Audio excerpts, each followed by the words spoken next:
I'd like to start out with a land acknowledgement, even though obviously this is virtual. We are in Harbord Village. We acknowledge that the area we call Harbord Village has been the site of human activity for thousands of years. This land is the traditional territory of the Huron-Wendat First Nation, the Seneca, and most recently the Mississaugas of the Credit River. Before European settlement, the area was included in the Dish with One Spoon Wampum Belt Covenant, which is an agreement between the Iroquois Confederacy and the Confederacy of the Ojibwe and the Allied Nations to peaceably share and care for the resources around the Great Lakes. We respect that agreement and we honor the history of past care for the land where we are all standing, even though we're appearing virtually on your screen. So I also want to thank Matthew Hoffman very much for being our technical guru who is trying to handle the technical end of things. I am a sad Luddite and not capable of doing these things. And I also want to thank the HVRA for supporting the work of the Harbord Village NetZero Committee, which has put this panel together. The NetZero group is essentially just a group of neighbors who are working to try to support each other in fighting climate change by encouraging and supporting other people in the neighborhood to reduce our carbon emissions. The idea of obviously energy efficiency is an idea that has been taken up by many people in the neighborhood for literally decades. But reducing your carbon emissions is slightly different. And these are related and they go hand in hand because obviously if you reduce your emissions, if you reduce your output, you're reducing your emissions. So if you're more efficient, you're producing less emissions, right? However, we now understand the role that carbon emissions have in global warming, and it's become really critical that we all do what we can to try to make them lower. So it's not enough just to be efficient now. We're trying to think of ways to get away from producing extra carbon emissions. And for most people, that means switching towards a more electrical-based way of heating our houses and heating our water and doing the things to make a climate-controlled environment in our houses. And we know that's important because over 55% of Toronto's carbon emissions come from our residential buildings. Right. So if you own a house, this is actually something that's you can do something about. You can take ownership of this. And that's actually a good thing because there's a lot of great technology out there to help people reduce their carbon emissions. The challenge we're seeing, though, is that our neighborhood, Harbord Village, is old. It was built up in the late 19th century. And most of our houses are Victorian houses that were not built with either efficiency or carbon reduction at all in mind. And much of the technology that has been developed, which is great, is often not developed with these kinds of houses in mind. So retrofitting them can be challenging. But, and this is the happy part of the story, it completely can be done. And that's why we've brought together several neighbors who have done a variety of different things to their houses to reduce their carbon footprint as well as make them more efficient.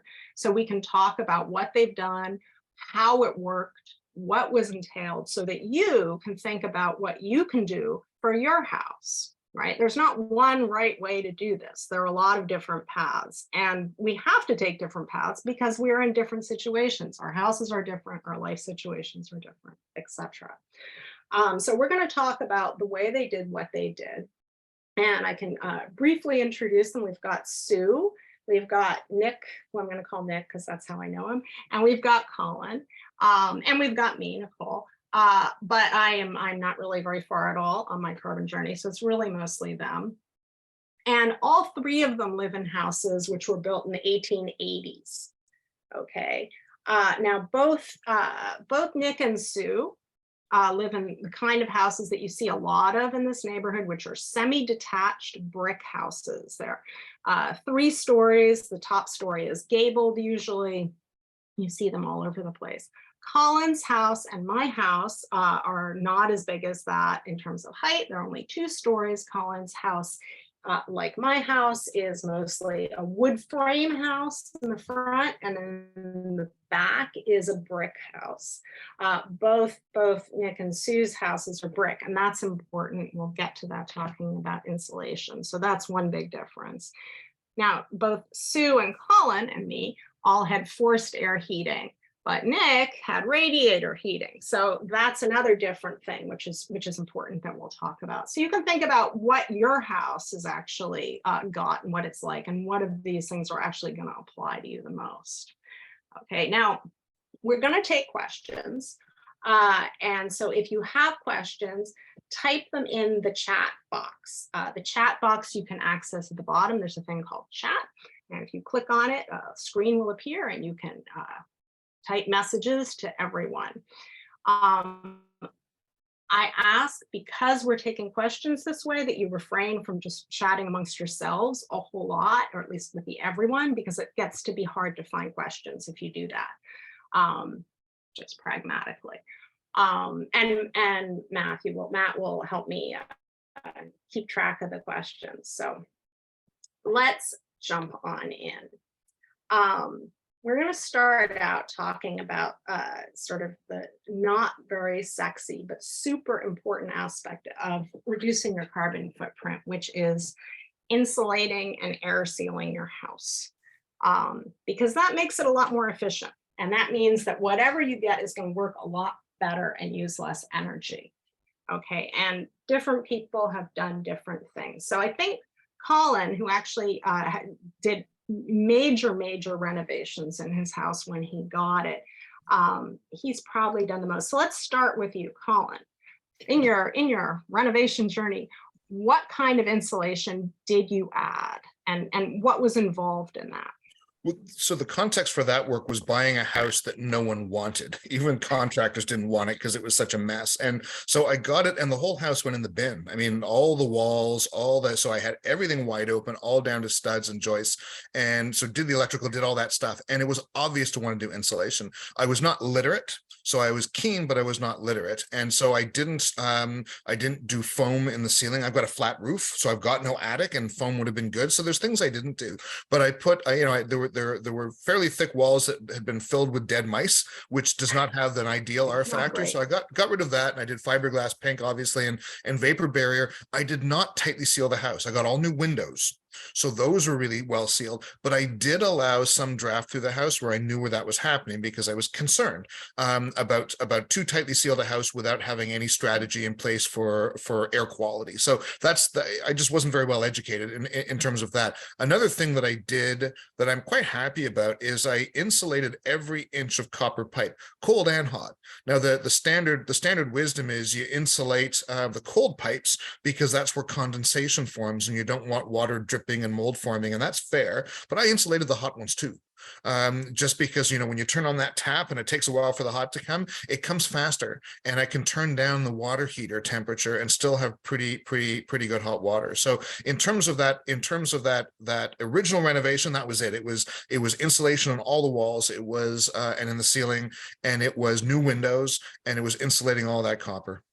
So essentially you insulated and then you drywalled over it because it was new drywall, because it was down to the studs. That's exactly it, yes. And did you do any insulation on the outside on your flat roof? Well, the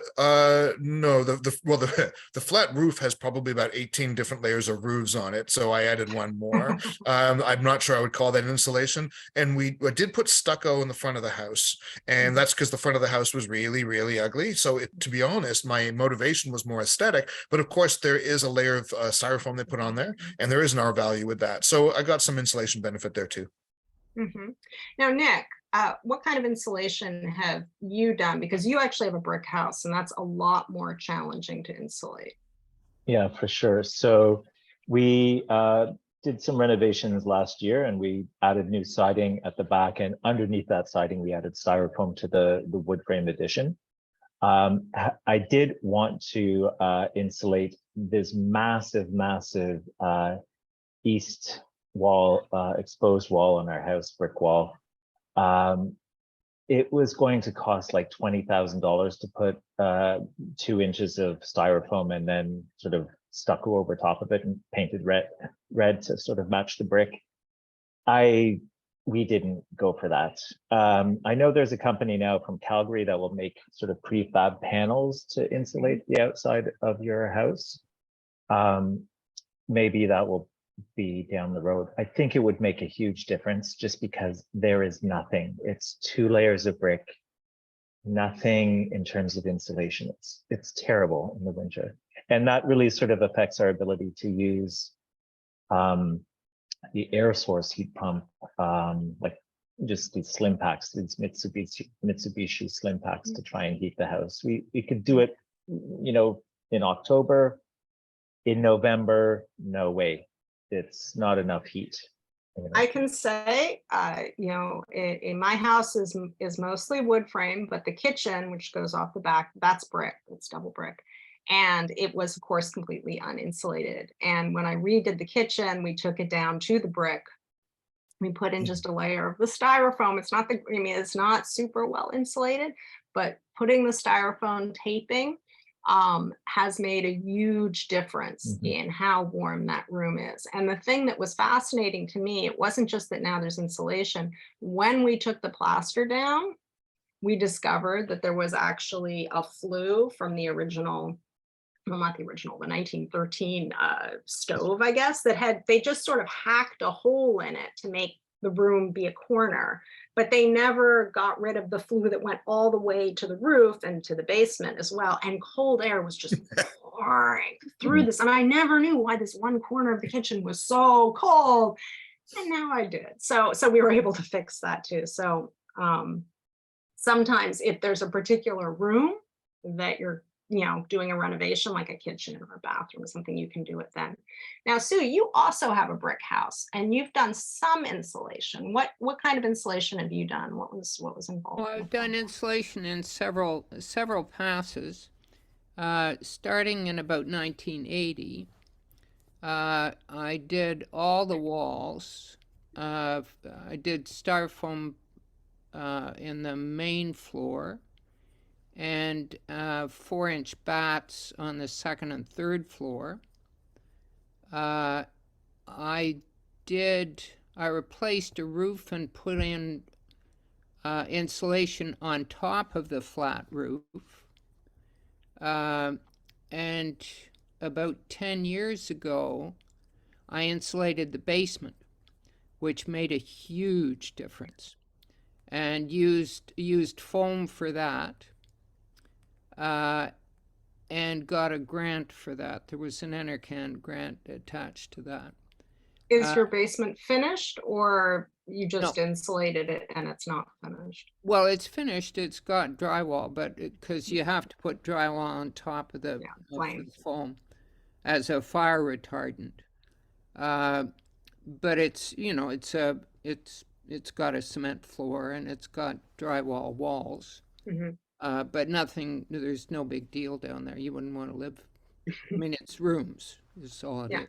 Yeah. The other thing that happened, though, when we did the Hero project about 10 years ago, we discovered that the leak in our houses was about a 17-inch square, which was open to the elements 24/7.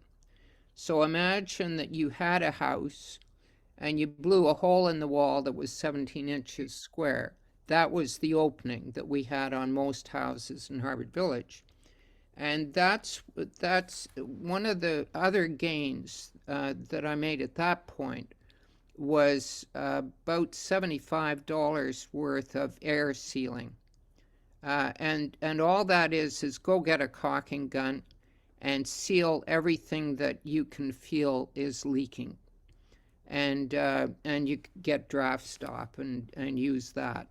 So a kid with a caulking gun can make a huge difference to your house without all this elaborate stuff that we're talking about. Now, Nick, you had I think some air sealing done to your house, didn't you? Right. So as part of the energy audit, and you know, in order to get the green homes rebate, we had to do an energy audit, and we had Trish Long from Goldfinch Energy come in and Yeah, it was actually on the coldest day in March last year, and sucking all the hot air out of our house to measure how drafty it was. It was pretty cold. It was, and I was working from home. But so after that, the second round of the audit, what she did is she put in, she and her team put in caulking and sealing, and went down into the basement and put foam in, spray and foam in the cracks in the bricks and all of this kind of thing. So it was, and she reduced airflow by 30%, which is pretty amazing. Yeah. And it took her about, I think, maybe 3 or 4 hours to do that.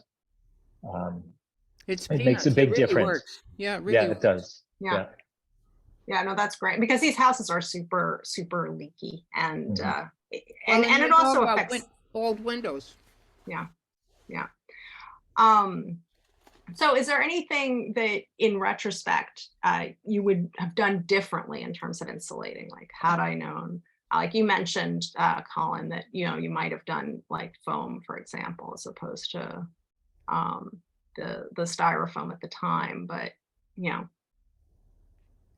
anything else that you would suggest differently? Well, everything I described was 20 years ago, and what we circled back to and did just this year, and I'm glad we did, was the second floor of our house faces west, and it gets full-on heat gain sun in the winter or in the summer, and full-on freezing cold blast of wind in the winter. And so we strapped, put wood strapping on there and styrofoam on the outside and siding on top of that. And the one window on the second floor we actually made smaller. It was too big for the room. For reasons that are not interesting, and so it's only about half the size. It's let's just say it's a normal size window now. I made some of the windows too big, and this is one that we shrank down a bit. That so far has made a massive difference in summer in terms of heat gain and in winter. So I think when Nick talked about that brick wall facing east, I could kind of feel the chill. This is for us, it's the same thing facing west, that exposed wall that really wanted that attention. And so I think if you can find that, if there is that one wall, it might be worth concentrating effort on that. Wasn't cheap to do, but it was. That is really glad we did that. Yeah, no, the one thing that I did that I loved, and I was being treated like an insane person when I did it, was I added. I had to re-roof the flat roof of the kitchen, which is not huge. And I had them add an extra, I had them add the thickest thing of foam, and I had them double it, because the foam itself costs nothing. I mean, the expense of roofing is having the roofers come in. It's not the materials, right? And they were just like, why do you want this? What? But it's great. I mean, I've got like an R value of like 50 on that roof now. And when I can't insulate the walls that much, I did the best I could, but it's not going to be great. It's never going to be great. But the roof is like, it's great. And because it's outside, it's easy to do. It's not like it didn't rip up the inside of my house or anything. So, all right, so we're going to move on from insulation. If people have questions about insulation, type them in, we'll get back to it. And move to maybe the sexier part, which is all the new technology, which is fun and neat. And that's trying to shift us from using gas to do these things to using electricity. Now, both Sue and Colin have kind of gone all the way on this in terms of getting rid of gas. And Nick and I have not yet. And there are reasons why. But, you sort of have to do what you can do when you can do it. And, it's not possible for everyone to do everything right at once. But the first thing, before you can even really consider most of these things, is to make sure you actually have enough of electrical power coming to your house, because these old houses, they often don't have very large electrical supplies. So, my panel was 100, and I've just upped it to 200 so that I will actually have room on it to do anything, because the panel was completely full. And all three of you have had to enlarge your panels. I think Nick's panel was already a double panel, so he didn't have to do it himself, but it was already done. Someone prior to him had done it. So that's sort of a necessary first step. when you guys did enlarge your panels, were there any issues? Were there any pieces of advice you would give to people that came up? It's the easiest part of the equation. I ran a line to the kitchen so that I could have an induction stove. But it's a simple call to an electrical company, and they come and they do it in a day. It's not much. I've also got a conduit to the garage, so if ever I decide to get an electric car, I may get rid of my car entirely, is what I'm thinking.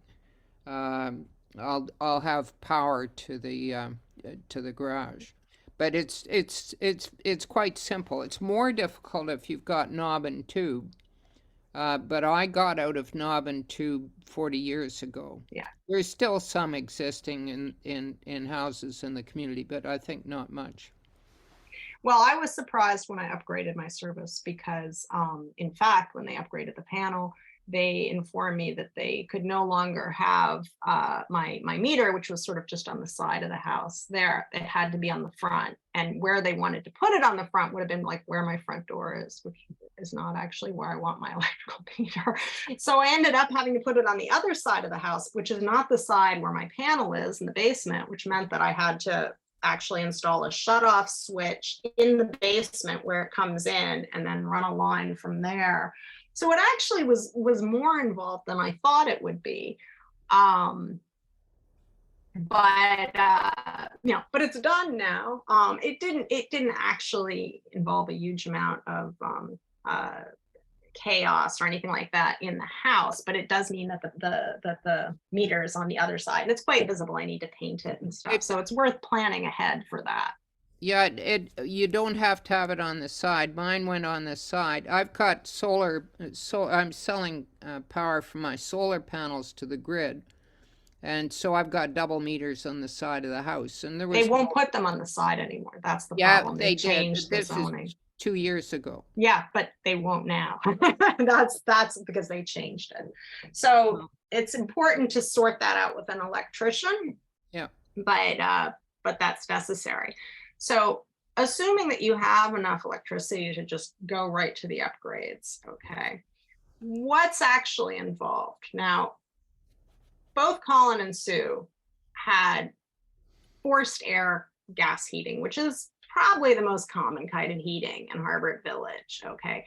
And you both have completely cut off the gas and gone to heat pumps. So Colin, can you explain first what the process was like in your house? Yeah. So let me back up to the electric for a moment, because I already had 200 amp service. I did that 20 years ago. That wasn't a problem. But the feed into the house and the panel is nowhere near the furnace room. So I needed electricity. I needed more electricity in the furnace room. That meant, because I have a finished basement, that meant running a big fat cable around outside and then into the house. And it was complicated and it was expensive. Copper wire is expensive these days. So the cable alone was $1,000. So there was some cost there. But once I got an extra panel in the furnace room, then it was very easy. The company comes and they take the gas furnace away and they cap off the gas.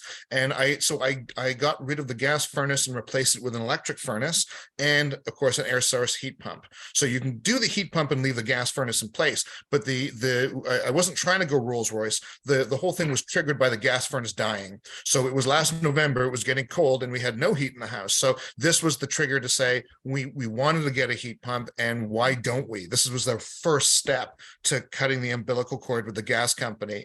And it was I got a slightly oversized unit because I really wanted to I wanted to make sure that the heat pump could do enough work in moving air around the house and heating it. And you have to be careful. If you get a unit that's way too big, it does what's called short cycling. It goes on and off all the time. So you don't want that. So you want to get some really good advice in terms of what is the maximum you can have without sort of crossing into that danger territory. And the idea of a bigger heat pump was so that the electric furnace would not have to do very much work. because it's they tag team. When the weather gets cold, they tag team, and that's actually worked out quite well. The installation was only a problem because the company was unfamiliar with the particular equipment. They came back 7 times, each time more apologetically than the last, to get the two things talking to each other properly. And that was actually software. Like, that was just making that was the configuration of it, and so that was a little irritating. But that's a nuisance. I mean, the actual installation was fairly straightforward. It's always easiest when you're replacing what you have with what's exactly the same. Then it's just snapping it in like Lego. But because this was different, a different size unit and what have you, that installation team was pretty talented, let's just say, and they made it look easy. But I think they had to bring some expertise. That didn't look anything like a DIY job, that's for sure. And so what was your experience when they swapped Well, them it was, I had, so I was having my gas furnace serviced, and I said, how old is it? And the guy said 15 years. I said, when does it start to break? He said, about now. He said, but don't worry, we'll have a gas furnace in there to replace it in 24 hours. I said, no, you won't. And he said, why not? And I said, I'm not having gas in my house. Well, he said, this is beyond my pay scale. You're going to have to talk to somebody else. Goodbye. I'm out of here. You're one of those customers. And so anyway, and at the time I was dealing with the city on Transform TO, which is their initiative on lowering greenhouse gases, and became very friendly with one of their engineers. And the two of us sorted my house for how to do it. And this is now 2 years ago, so it was a pretty rare experience. It's more familiar to everybody these days. The issue that I found difficult was the furnace companies don't want to, in those days, did not want to go to heat pumps. They didn't know about them. The old guys knew about them because they'd done heat pumps 20 years ago. But the technology's improved. It's minus 25 Celsius. I've never used my electrical backup at all. And one of the people suggested I just leave it off, and then if the house gets cold, I can plug it in and it'll go. But so that hazard out of the way. Then they had an issue with my basement height, so they slung it from the ceiling. It only weighs, the air handler only weighs 125 pounds, and I've now got a huge amount of room in my basement. I would never do otherwise than have it in the ceiling. So it lines up in the ductwork. It attaches to both sides of the ductwork in the ceiling. And how tall is your basement, roughly? Huh? Is your basement like below 8 feet ceilings? Yeah. I'm guessing. Yeah. So it's 7. Well, it's probably 8 something, but it's not as high as that air handler needs. Mm-hmm. Normally they'd put it right on the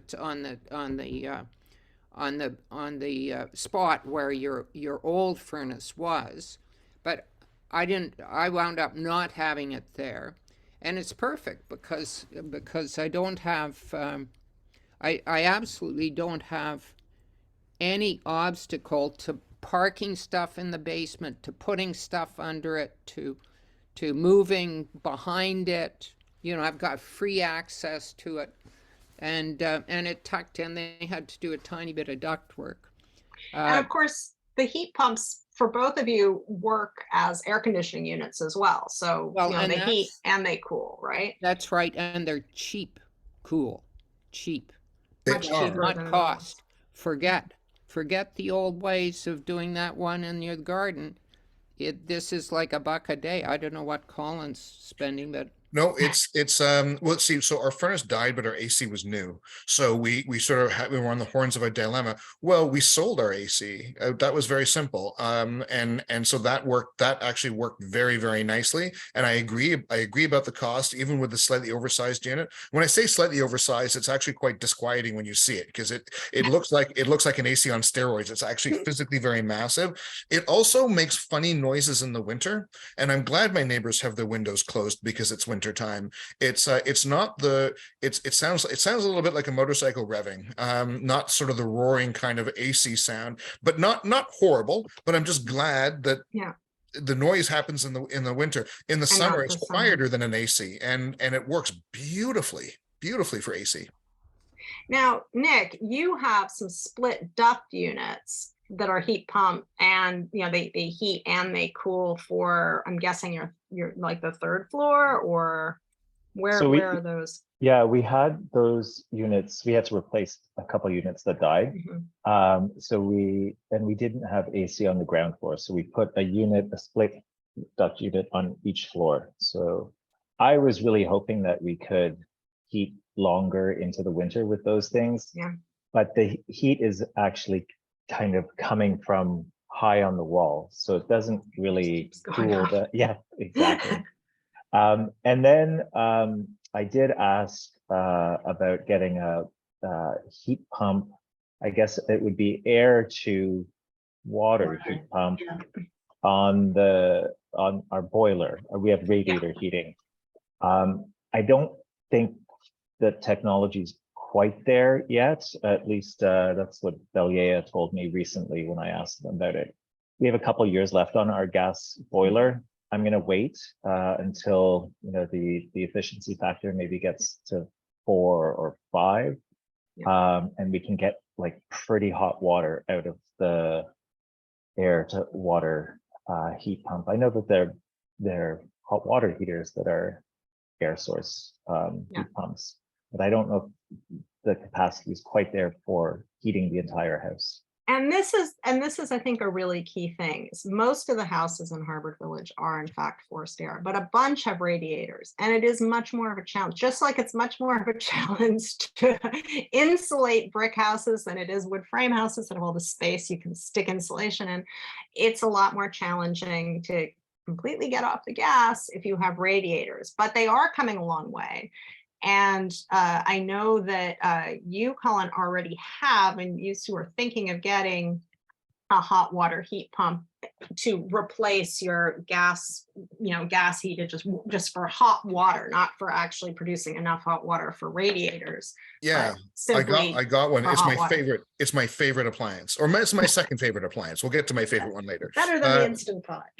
I just love it. You can buy them from Home Depot, and the company I paid to install it, they put a lot of money in their pockets between what the retail price is at Home Depot, and I honestly think I probably could have done it cheaper because it's easy to install. I already have the new panel in place for the heat pump, so that's easy. And you hook up obviously the water hooks up in exactly the same way.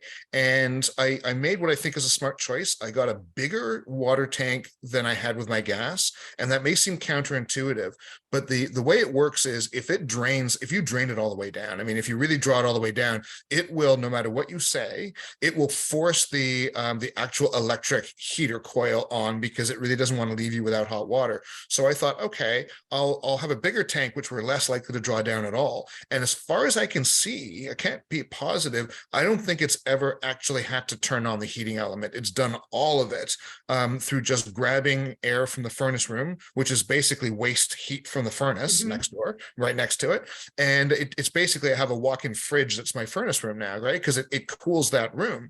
And it's amazing. The water is not as hot. It's not quite as hot. It's hot enough. And I think that works really well. So I just find, we have the hot water tap turned on a little bit more, in the shower than we used to, but just a little bit.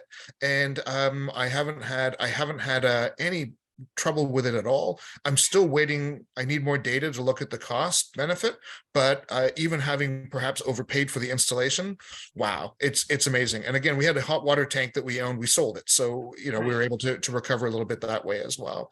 And I couldn't recommend that enough. So Sue, you currently have, I think, instantaneous gas, and you're thinking of going to. I have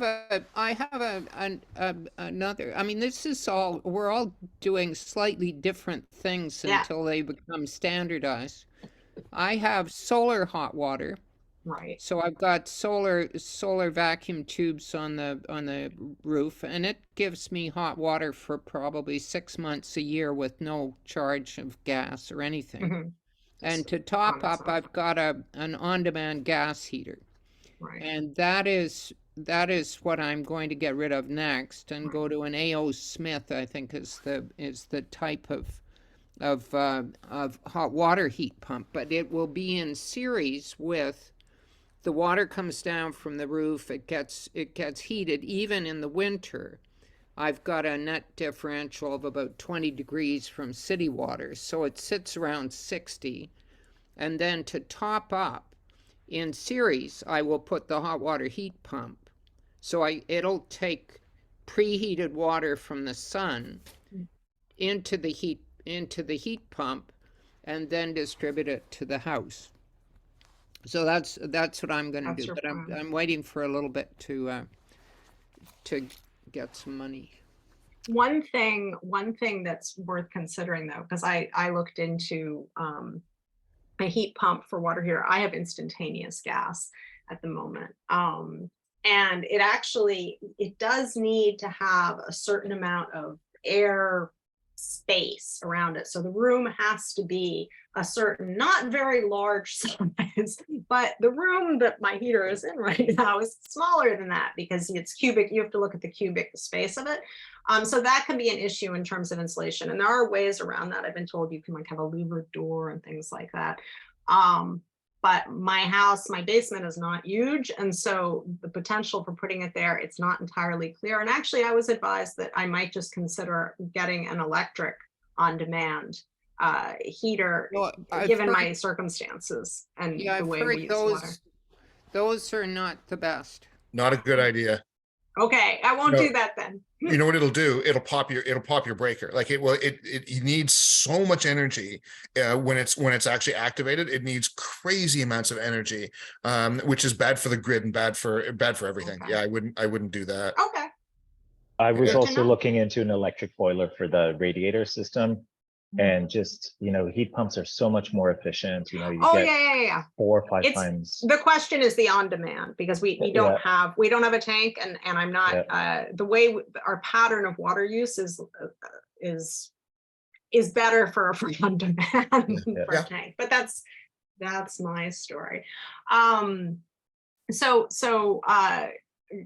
getting back to the solar point though, which I think is really key. We talk about getting off of gas, getting on electricity, and the reason that is good advice, particularly for Toronto, is that Toronto's electrical grid is unusually clean. We only get about 20% of it from gas. However, there is a concern because as more and more people are switching to electric, and as our current government has cut back a lot of the planned development for green energy, we are going to probably start using more gas to actually power electricity. And so the nice thing about solar panels is that solar panels allow you to actually create electricity, which is green electricity. It doesn't have carbon emissions. So that's a way that it has nothing to do specifically with gas, obviously, but is a way of guaranteeing that electrical supply really is low carbon. And I know, Nick, you have a bunch of solar panels that you stock, and Sue, you also have, in addition to the hot water solar, you also have some solar panels creating electricity, I believe. Yes. Yeah, well, mine go to the grid. So I'm an early adopter for solar panels, which I got Jody Solomon and Tim Grant on this call were instrumental in getting me to be an early adopter for that. So I was one of the first houses in Toronto to go on the grid. And George Smitherman has paid me 82 cents a kilowatt hour for 17 years. And I've got another 7 years, whatever it is, to go. But there's, and I haven't explored it. Maybe Colin and Nick, you guys have. But the notion of taking solar energy, putting it into your basement to create energy, store it in a battery in the basement, use that preferentially, and then that reduces your demand on the grid. That's my plan. That's my plan. I haven't done it yet, but that's you're reading right out of my fantasy book. Yeah. Okay, so what's involved in that, Colin? Have you explored it? Well, so you need to figure out, I mean, you've already figured out, Sue, about your panels, and I think that's the hard part of the job is citing that, and that's something that we're working on, and we may change our garage roof to make that happen. You need an inverter, and you need a place to, so you need the battery and an inverter, and the question is, where are you going to put these things? I ran a cable, because I was already going out to the garage for an electric car capacity. I ran an extra cable so that I could bring, like a big fat one, so I could bring solar energy like at 12 volts. Yeah, bring it to the house and then put the battery in the house. And then that connects to an inverter and to your panel. You don't have to do that. In fact, you don't even need a battery. A lot of people don't know this. You can actually have your solar panel to an inverter right into, you could almost just plug it in anywhere and it'll go back into your house. But if you're not using the energy, it'll go back into the street. So that's not the worst thing. In other words, if it's a bright sunny day and you're not home, you might be pumping free energy into the grid that your neighbors are using and that hydro is then charging them for. And if that rankles you, fine. I think we have enough background stuff, just that runs on that that might not be an issue. And so the big question is, do we get a battery? And a battery is way better because it means that you can really be using that at night when we are using more energy, but it drives the cost way up. That's the thing. Like, Sue, when your contract's over, you can just rip out that meter and route the solar right into your panel. Just right into your panel. You don't have to spend any money on anything. And you would need an inverter. So you need a little. No, I've got an inverter. Okay, so That's fine. how I get to the Oh, that's grid. right, of course. Yeah, just right into your panel, like right into your panel. It's that easy. And so you could do that. Batteries cost. Batteries have an environmental impact. I mean, so the battery question is a big one. But batteries are getting cheaper and better. And so I'm keeping my eye on that. Right. And what I may do is plug directly into my panel and defer the battery. So defer the cost and just sort of wait and see. So I haven't quite decided on the plan. So Nick, you were actually talking about ways to actually figure out how the metering of your photovoltaic panels are actually producing energy. Could you explain that a bit? Well, so it comes with the installation I got through Goldwater Solar. Actually came with an app, and it sort of, I can tune in. It became kind of like I was slightly obsessing about it in the summer to see how much energy our system was making. So we did not get the sweet deal that Sue got. We have net metering, and we haven't gotten to zero usage from Toronto Hydro this past summer. It's certainly less than it was the summer before. But it is, a direct inverter system feeding into the meter. It's keeping track of, how much the panels are producing. And I want, the last thing I need to do, I'm waiting for, is a feed from Toronto Hydro so I can actually see, my net usage from hydro versus the solar. But yeah, so the estimate was that our electricity usage would be 80% down in the summer. We're getting close, 80% less Toronto Hydro. Wow, that's not bad because that's air conditioning time. But you also have less because you've got the ductwork, the Mitsubishi ductwork. Yeah, they don't use that much energy. And what's nice about, just to finish off, what's nice about the heat pumps is that, in fact, we can keep our heating much lower, the boiler much lower in the nighttime, and we spot heat in the bedrooms. With the heat pumps, that works very well. So we've turned down the boiler, the house temperature to 16 degrees Celsius, and then just spot heat. And so our gas usage is actually down by about 30%. That's fantastic. Yeah. So what was involved in actually installing your solar panels on your roofs, guys? Like, how complicated was this? I know you actually, I think, tore down some stuff to make more flat roof, Nick. Right. So we had an odd kind of dormer sticking out the back, half of which had been removed by the neighbors. So we had like a slightly weird half triangle roof coming out the back, which had bugged me for a while. So we had that flattened at a cost of about $5,000 as part of like general renovations that we were having done. So that allowed us to put 13 panels, 3.5 kilowatt array on the roof, south facing. And that was, yeah, that's what we had to do. And then there was some, it took some time for this to be installed. But It's not Goldwater, easy. It's a guy, you know, it's Aaron Goldwater does it. It's basically, I've had mine up now. I've replaced the roof underneath them, so I had to rack them down and then I had to bring them up. I had squirrel problems at some point, but now they're doing flashing around them so the squirrels don't get into the squirrels love the cables. But that's all over. All they need to do is put flashing around the panels, and that's the end of the squirrels.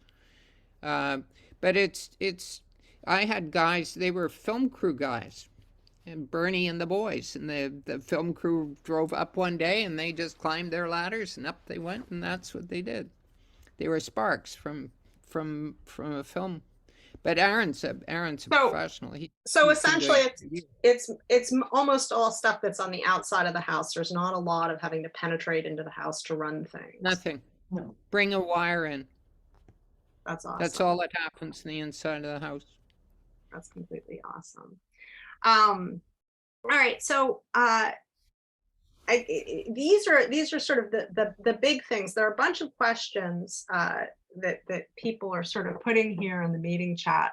And I also have a few other questions, but let me try to run through some of these so that they're hopefully answered. Retaining hot water radiators. Is it possible to retain hot water radiators and piping vintage 1926 as part of a systems update option? Well, this would be similar to your quandary, Nick, right? Because I assume your radiators are old radiators that I don't know if they were 1926, but yeah, early 20th, late 19th century.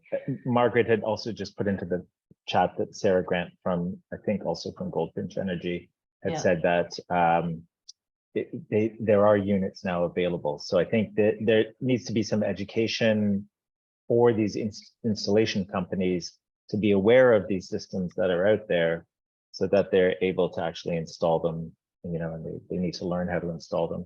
But that's super exciting. So I would be grateful if Margaret could keep me posted, at least, if not the NetZero Committee. Yeah, I'll be the canary for this time. Yeah. Thank you. Well, my understanding is, honestly, with the heat pump technology, the issue is not so much the radiators, it's the method of producing the steam. So I would think, and I don't know, I'm in no way any expert on this, but I would think that the actual old radiator technology would not be an issue per se, as long as it was already working and, you know, steam worthy or whatever. The issue was actually the efficiency of the boiler being able to produce, you know, enough steam to actually, you know, heat the radiators adequately without it, you know, being exorbitantly expensive or anything like that. Yeah. You need water at there, I guess, different kinds of radiators too, right? So we have hot water radiators, and I think the water needs to be at about 50 to 60 Celsius to make it work. So I mean, that's the issue there. Okay, so then we have a question here. Any concerns about electric heat pump and electric heat pump water heater with a 200 amp panel?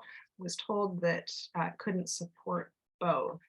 Oh, well, then they add tankless water heater. I was told that I could, even though I've now been advised by you guys that perhaps an instantaneous electric is a bad idea, but because now I have the 200 service and everything is on the 100 still. I don't have anything on the other 100. It's just open. They were like, you've got heaps of room on this panel.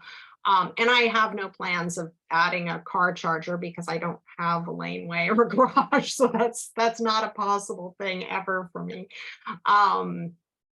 So they said to me it would be no issue for me, but obviously what you have on your panel, would depend on how much you have on your panel. If my panel is now full, my 100 panel was full, so I knew I had to increase it. If you already have a 200 panel and it's got lots and lots of stuff on it, then that might be an issue, I guess. I don't know. Let me jump in there. So Yeah, your you- service and your panel side are two separate things, right? So your service can these days be expensive to increase if you only have 100 to 200. If the problem is just that your panel is full, you can go and get a bigger panel, right? So you can, and that's not crazy expensive to do. You can also, your electrician can also get breakers that are half size. So you can even double the number of breakers you have, depending. That's true for a Siemens panel, which is a very common make. So there might be ways, if your panel is full, but you have enough service, the problem is actually pretty easy to fix. If you don't have enough service, then that's obviously the bigger thing. Yeah. Yeah. So we don't know.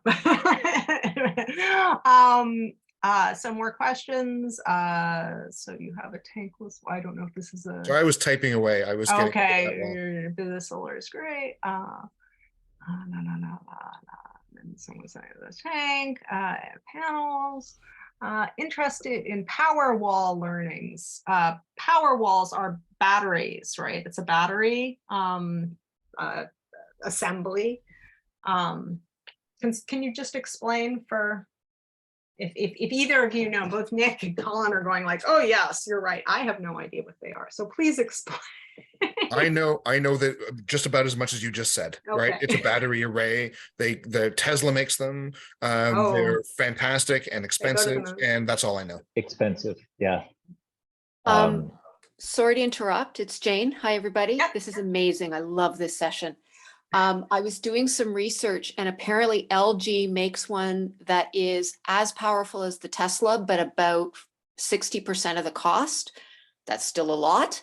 But I'm hoping that there are going to be advances made in the next few years. That's as much as I know. Yeah. I mean, I think one of the big takeaways here in terms of trying to do these retrofits is trying to fit them into your life and two, the technology as it develops. And what happened with Colin with his furnace is, I think, really what's most people's situation is going to be. Most people are not thinking, I'm just going to throw out my gas furnace that's working fine. Some people might, and that's very laudable, but most people will say, my furnace is dead, or it's about to die, or it has an expensive repair. Now might be a good time to get a heat pump, or to look into what the other options are. And I think it's important that people understand that they need to have the electrical capacity first, so that when this does happen, they're ready. Because you don't want, when your furnace fails in January, to go weeks without heat. That's sort of a non-starter. And you would be sort of pushed into having to do gas. So you want to sort of have a plan, even if you know that you can't this year do it. Yes. And if you can map out what your plan is going to be, then you're ready when those events happen to say, Absolutely. oh, okay, well now I'm in position and now I can do this. Now, given I've got, for example, on if my hot water dies, I've already approached McKinnon, and they're ready to come in. They know what they need. They know how they're going to site it.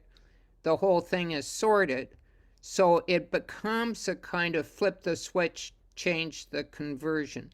If you don't do that, if you don't plan and get the contractor in place, the whole thing ready to go, then you run the risk of being orphaned. You can't get it. It's never going to happen, or it can't happen, or you'd have to do. I mean, you can hear from all of us that we've had to chip and change and do a little, adjusting to what our circumstances are. Nothing big, but just enough to cause not quite a smooth bingo to bango. You can't get from here to there necessarily in an instant. So that's all on all of us to plan ahead, get it sorted, get it ready to go, and then say go. And I think it's really key to emphasize, I can't emphasize this enough, actually, the degree to which so many people in the industry, contractors, HVAC guys, are not actually geared towards this technology. And so they will actually treat you a bit like you are insane or wrong or foolish for suggesting that actually you start making these shifts. And it's easy to become intimidated by this if you're not a super handy person yourself who understands the technology super well, and to get dissuaded. And I guess the message is here, don't be dissuaded. Find contractors who will actually listen to what you're saying. Find HVAC people that understand these systems, because you completely can make this work, and it's not foolish, and it's not, you know, insanely difficult, but you do need the right people to have it happen.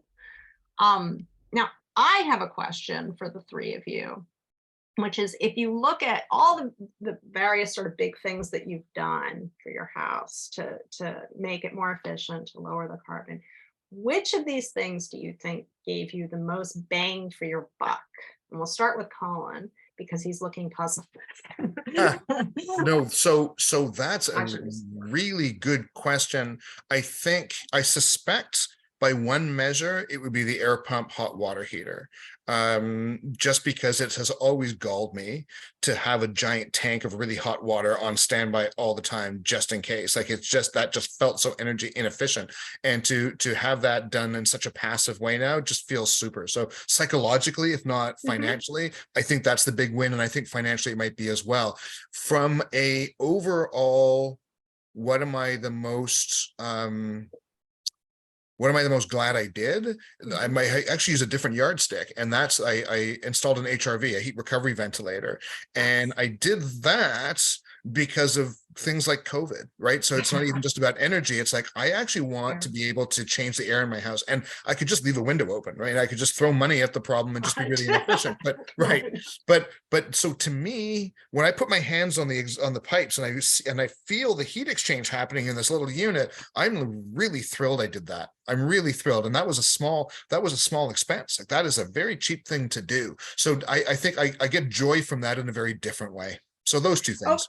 Okay. I just want to call you out a little bit on this, though, because you said to me earlier that although the HVAC equipment was actually very inexpensive, it was very difficult for you to install because of the vents. So it was difficult, but not crazy expensive. And that's Okay. fair. That's totally fair. If your furnace room has an exterior wall, you're off to the races. Mine isn't. Mine's interior. And I have a finished basement. So I actually used the pathway that had been taken by the air pipes that fed the gas furnace, right? Air intake and air exhaust. So I had basically this channel, but it wasn't quite big enough. And so there's all that. And so that was tricky. And my carpenter was pretty angry at me for making him do it. But at the same time, there was another problem, which is the installation kit has the air intake and exhaust right next to each other. And there's a really good reason why evolution did not create animals with mouth and anus right next to each other, because you don't want those two things next to each other.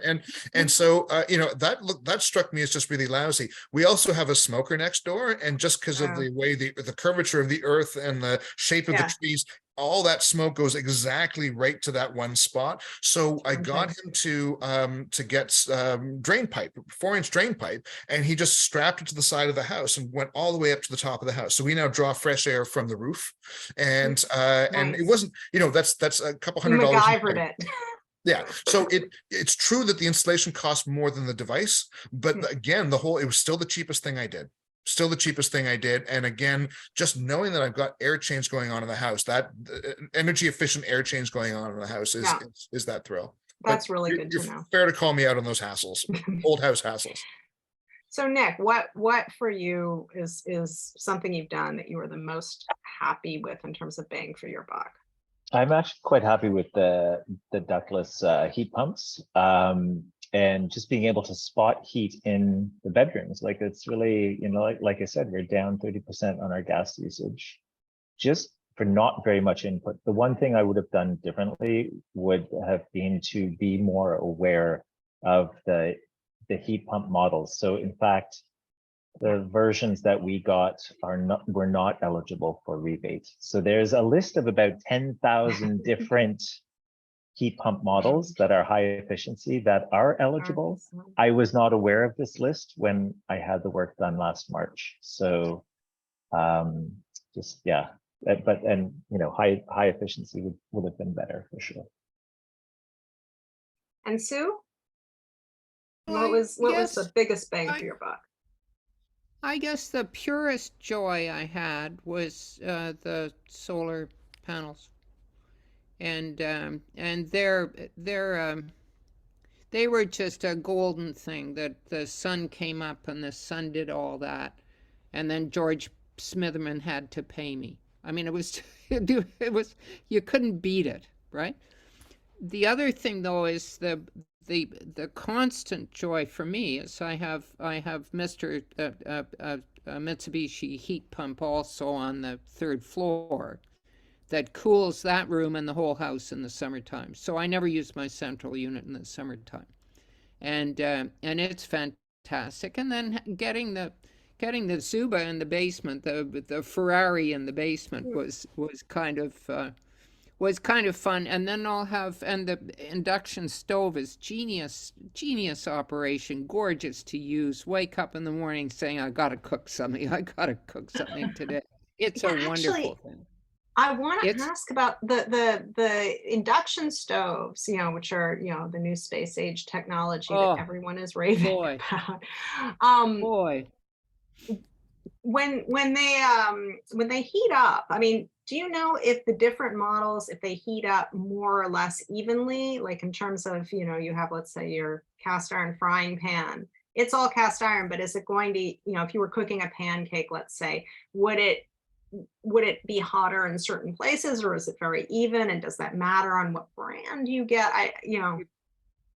I don't know about brands. I just I got one of my piano coach has a husband who's a cook, and they put one in at their place, and I looked at it and I thought, oh boy, that's kind of odd that he said, I love it. And then when I was going to do the central heat pump, and then I was going to do the induction stove, and I was surprised at the technology. Things have moved in this world. And that is a brilliant technology. It's fast, it's accurate, it disappears immediately, the heat. I saw a modification of an induction stove that was in a quartz stone tabletop. So it looked just like a counter, but it was also a stove. It was so wicked cool. I was just like, we are in Star Trek land where you just put this on the table and are like, make it hot. That's amazing. Yeah. I was like, wow. I know Sue has a nice induction stove, and we went for, given everything else we were spending on what we were talking about tonight, we went for the entry level model, which is a Frigidaire. IKEA sells it, although we got a Frigidaire. IKEA makes a Frigidaire one, so same thing. And it was quite affordable. It was on the same cost as a new electric stove would be, roughly, maybe a little bit more. And there is some unevenness in the heating. Okay. We noticed this. I mean, if you're going to boil a pot of water, it does not matter. That pot boils so insanely fast, and you can put your hand on the stove right next to it, and it's cold. It's just. This is why I asked the question. Is because whenever they talk about, they're always like, it boils water really fast. I'm like, great. Yeah, but you know what? Like, I cook, and it's not just boiling water. We found on the large element, which is the one we use the most, we found that it is not exactly even, that there's a cold area and a hot area, and it's not fatal. It doesn't ruin stuff. No. What I do, you just get in the habit of, you take that pan every once in a while and you just rotate it, right? You just sort of rotate the pan a little bit, and it's not a big deal. Can we make pancakes? Absolutely. Do we burn stuff? No, but you just want to keep an eye on it, like you always want to keep an eye on your cooking. But I wish it didn't do that. I'm not sure that I would pay many thousands more to escape that. And the Frigidaire unit. Oh, you have no idea, Colin. You have no idea. The Ferrari in the kitchen, it just, she's smooth and turns gears, and I've got a pizza setting. Imagine. Oh, that's awesome. Well, I think we should have a panel discussion, not necessarily with us, but although maybe, but with people in the neighborhood who are cooking with induction, who are cooking with the Instant Pot, who are cooking with microwaves, with air fryers. I mean, there are all these different things you can use to cook apparently very well without using gas. And some of them don't involve even necessarily getting rid of your gas stove if that's not an option, like if you rent, for example, and you don't have a choice, but you might want to actually. So I think that might be something to look into. So one other comment to make about this, which isn't about energy efficiency at all, but what a gas stove puts into the air in your house, which is something that no one ever talked about. The marketing of clean natural gas is absolute nonsense. It's double speak. It's really isn't. And I didn't know this, and I really feel angry that I kind of bought into the idea. Because for me, it's like, I'm getting a gas stove when I renovated this house. I've arrived, like I'm someone now. I really felt that this was like the best way, the right way, because I swallowed all that. Oh gosh, no. Oh, really, really no. So just on that basis, I feel like we made a big switch, and it is my favorite appliance. Even if it heats unevenly, it's still my favorite appliance. The one thing though, I could swear when I renovated that my electrician said, I'm going to put an electric plug back there in case you change your mind. I could swear he said that. And so I bought the stove, and it's like, okay, time to switch it. And I pulled out the old stove, and there was no plug back there. Fortunately, that panel that I told you about, the extra one, was directly underneath the stove, like exactly directly underneath. Beautiful. So it was easily fixed. But there can be some complication there. Yeah. Well, this has Hardly been any. great. It's joy. It's joy, kid. Thank We're you having the all best so much. life. There's some comments here in the chat that yes, indeed, other people's induction burners are also cooler in the middle, but it's not a problem. And also a note that the Guardian has actually written about different cooking appliances. The microwave is the most efficient. So there you go. But I want to thank all of you for sharing all of this, because I think it's hard to, when you look at our old houses, there's so many things you can do, and it's hard to know where to start. But really, you start where you are, and then you just keep working at it. And the three of you, are so impressive with the amount you've done. I mean, I still have to do a lot of this stuff. I'm good on the installation. That's about it so far. So I'm still working towards that. But we all can do it. So thank you all very much. Well, and it also, one of the things that I mean, I felt like I was jumping off onto an abyss, into an abyss, and was it going to work, and was it this and that, and then I got all fixated on it, and the engineer from the city said, look, it's a fridge. It's a fridge. It reverses. It creates heat. It creates cool. And I said, but, like, what's it going to do? And do I have to have it working every day? And how does it, in this poor thing? Well, it works. It does its thing. I do mine.